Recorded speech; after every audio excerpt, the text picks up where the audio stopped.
Online कक्षा में आपका स्वागत। आज हम श्रीमद् भगवत गीता के 31वें और 32वें श्लोक का अध्ययन करेंगे। भगवान श्री कृष्ण कहते हैं अर्जुन से कि क्षत्रिय धर्म की दृष्टि से भी युद्ध क्या है, आपको करना क्या है, आपका धर्म है। इसलिए युद्ध का, अपने धर्म का त्याग न करते हुए युद्ध करना आपको उचित है।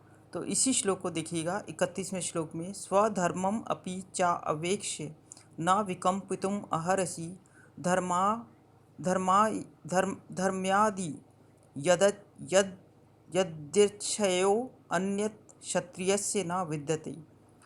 च देखिए, अन्वय देखिए, च स्वधर्मम अवेक्ष्य अपि विकुम्पितम न अहर्षि हि धर्म्यात् युद्धात् अन्यात् श्रेयः क्षत्रियस्य न विद्यते। और क्या है? च यानी कि और, तथा स्वधर्मम अपने आत्मधर्म को, यानी कि अपने धर्म को, अवेक्ष्य मतलब देख करके, अपि मतलब भी, तुमको क्या है, विकुम्पितम भय करने को के योग्य, तुम क्या हो, भय करने के योग्य नहीं हो। यानी कि स्वधर्मम अपने धर्म को देख करके भी विकुम्पितम भय करने के योग्य, न अहर्षि योग्य नहीं हो। क्योंकि धर्म्यात् धर्म से युक्त और युद्धात् युद्ध से बढ़कर अन्यत कोई भी श्रेयः कल्याणकारी कर्तव्य क्षत्रियस्य न विद्यते, क्षत्रिय के लिए नहीं होता है।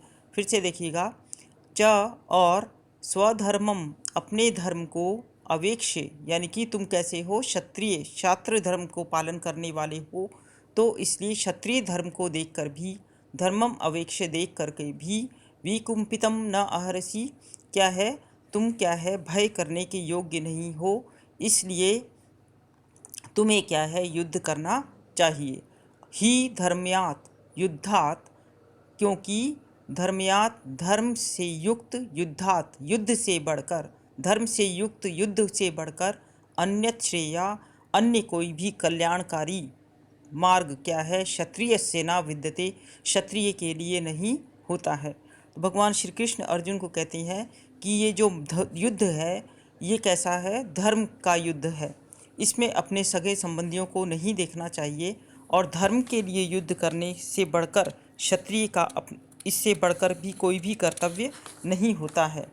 तो इसलिए अपने धर्म को देखकर भी तुम क्या है, भय करने के योग्य नहीं हो, अर्थात तुझे भय नहीं करना चाहिए, क्योंकि क्षत्रिय के लिए धर्म युक्त युद्ध से बढ़कर दूसरा कोई भी कल्याणकारी कर्तव्य नहीं होता है। यहाँ पर क्षत्रिय को युद्ध से में मारकर जो गति मिलती है, वह दक्षिणा सहित यज्ञ और अनेक तप कर्मों से भी प्राप्त नहीं होती है। धर्मशास्त्र में युद्ध और प्रजा पालन राजा का पहला कर्तव्य होता है। इसलिए क्या है, तुम्हें क्या है, युद्ध करना चाहिए। क्षत्रिय धर्म का स्मरण करते हुए तुम्हें युद्ध से विमुख नहीं होना चाहिए। अब हम 32वें श्लोक का अध्ययन करेंगे। फिर भगवान श्री कृष्ण अर्जुन से कहते हैं कि सुखी क्षत्रिय जो होता है, उसी को क्या है, इस प्रकार के युद्ध की प्राप्ति होती है। क्या कहते हैं, देखिए, यदृच्छया चो उपन्नम स्वर्गद्वारम अपावृतम सुखिना क्षत्रिया पार्था लभन्ते युद्धम ईदृशम। पार्थ यानी कि हे अर्जुन, यदृच्छया उपन्नम यानी कि अपने आप, उपन्नम मतलब उत्पन्न हुआ या प्राप्त हुआ, और अपावृतम स्वर्ग द्वारम, और क्या है, स्वर्ग के द्वार को खोलने वाला, यानी कि खुले हुए स्वर्ग के द्वार रूप ईदृशम युद्धम, इस प्रकार का जो युद्ध है, सुखिना क्षत्रिया लभन्ते, सुखी क्षत्रिय ही प्राप्त करता है। इस प्रकार का जो युद्ध है वो भाग्यवान, सुखिना मतलब भाग्यवान क्षत्रिय लोग ही प्राप्त करते हैं। फिर से देखिएगा, पार्थ अर्जुन, यदृच्छया अपने आप, उपन्ना मतलब प्राप्त हुए, और क्या है, अपावृतम स्वर्ग द्वारम, और क्या है, खुले हुए स्वर्ग के द्वार रूप ईदृशम, इस प्रकार का युद्ध जो है, सुखिना यानी कि भाग्यवान क्षत्रिय लोग ही क्या है, प्राप्त करते हैं। हे पार्थ, अपने आप प्राप्त हुए और खुले हुए स्वर्ग के द्वार रूप इस प्रकार के युद्ध को भाग्यवान क्षत्रिय लोग ही प्राप्त करते हैं। इसलिए क्या है, तुम्हें क्या है, युद्ध करना चाहिए। और ये युद्ध कैसा है, धर्म का युद्ध है। इसलिए तुम्हें क्या है, युद्ध करना चाहिए। धन्यवाद।